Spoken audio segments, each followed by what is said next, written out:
Olá gente, voltamos com mais um vídeo e hoje nós iremos ver um pouco dos jogos como um método de ensino-aprendizagem.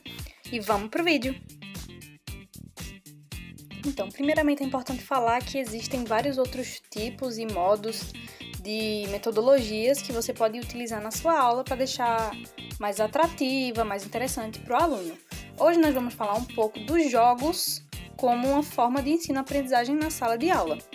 Quando utilizamos os jogos como um método educativo na sala de aula, a gente sabe que o aluno ele vai construir um conhecimento de uma maneira lúdica, ou seja, ele vai construir de acordo com a dinâmica do jogo.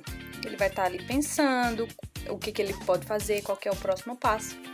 E aí a gente tem também que, dentro dessa perspectiva, o aluno ele vai desenvolver o interesse para aprender. Certo?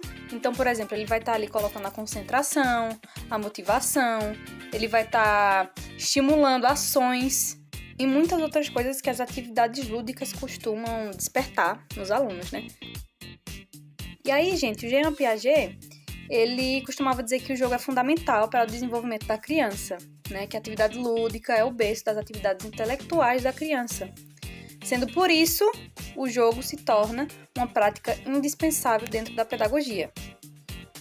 Nos nossos primeiros vídeos lá sobre avaliação, eu dei uma introdução de quem seria Jean Piaget, então se você tiver curiosidade de saber quem é, só ir lá nos vídeos de avaliação, que vai estar tudo bem explanado sobre ele.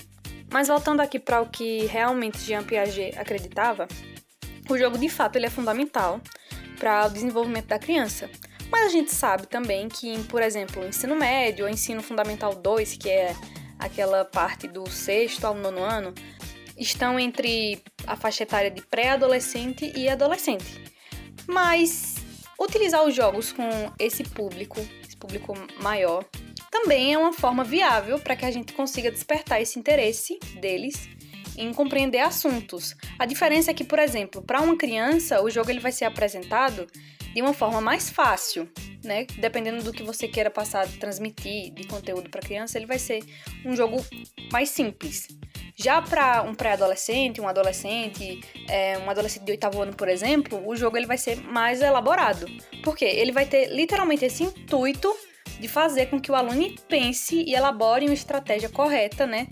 Para solucionar justamente os desafios que esse jogo vai vir a propor. E aí, para contextualizar um pouquinho mais, eu trouxe aqui um exemplo de jogo educativo, que seria o Pega-Pega Tabuada. O que esse jogo propõe? Então, ela é uma brincadeira em grupo, porém, no início de cada fase sempre vai existir uma competição 2-2, uma disputa 2-2.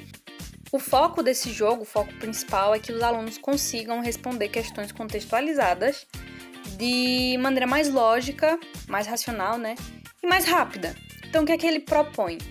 Primeiramente, no começo de cada etapa, existirá uma disputa entre duas pessoas. Quem estiver no comando da brincadeira vai sortear uma das questões contextualizadas. E as duas pessoas que foram sugeridas ou pelo grupo maior ou que se prontificaram a ir competir, essas duas pessoas têm um tempo ali estabelecido para responder essa questão. E aí é que começa a parte do brincar. Quem responder a questão primeiro, foge, e quem não conseguir responder vai se tornar um Milu. O Milu é a pessoa que tem aí o dever de pegar alguém, né? Então, depois que ele pegar alguém, vai ele e a pessoa que ele conseguiu pegar lá pra frente de novo. Quem estiver comandando o jogo sorteia mais uma questão e aí o processo se repete, até que todas as questões sejam respondidas.